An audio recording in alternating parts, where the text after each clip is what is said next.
দায়িত্ববান ছেলেরা হয়তো এরকমই হয়, যে একজন ছেলে তার কষ্ট কখনো প্রকাশ করে না, কখনো ভেঙে পড়ে না, হয়তোবা কারো কাছে বলে না যে আমার কষ্ট হইতেছে, আমার এই জীবন চলা পথে আমার এই সমস্যা হইতেছে। বরং সে নিজের ভিতরে কষ্টগুলো চাপা রেখা হাসি দিয়া লড়াই করে, বাস্তবতার সাথে লড়াই করে। কিন্তু হ্যাঁ, দায়িত্ববান যে শুধু কথা না যে আমি দায়িত্ববান, আমি দায়িত্ববান। দায়িত্ববান জিনিসটার নাম না।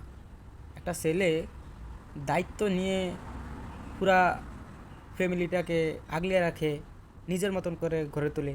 একটা ছেলের মানে একটা ফ্যামিলি কিভাবে ভালো চলবে, কিভাবে একটা ফ্যামিলি হাসি খুশি থাকবে, সুখে থাকবে, ওই জিনিসটা মাথায় রাখে ছেলে।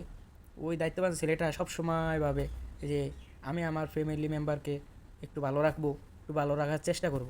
আর দায়িত্ববান যে শুধু কথায় নাই যে আমি দায়িত্ববান, আমি দায়িত্ববান। দায়িত্ববান ওইটাই যে দায়িত্ব নিয়ে নিজের কাঁধে প্রমাণ করে দেওয়া যে আমি দায়িত্ব নিছি এবং কি দায়িত্ব আমি পালন করছি, তাকে দায়িত্ববান বলে। আর যে ছেলে নিজের পরিবারের কথা ভাবে এবং কি নিজের ভবিষ্যতের কথা ভাবে, আসলে সেই দায়িত্ববান ছেলে একজন। আর লাস্ট একটা কথা, দায়িত্ববান পুরুষ কম কথা বলে, কাজে দেখায়। অতিরিক্ত কথা না বলে, কাজ নাই দেখাইতে পারে।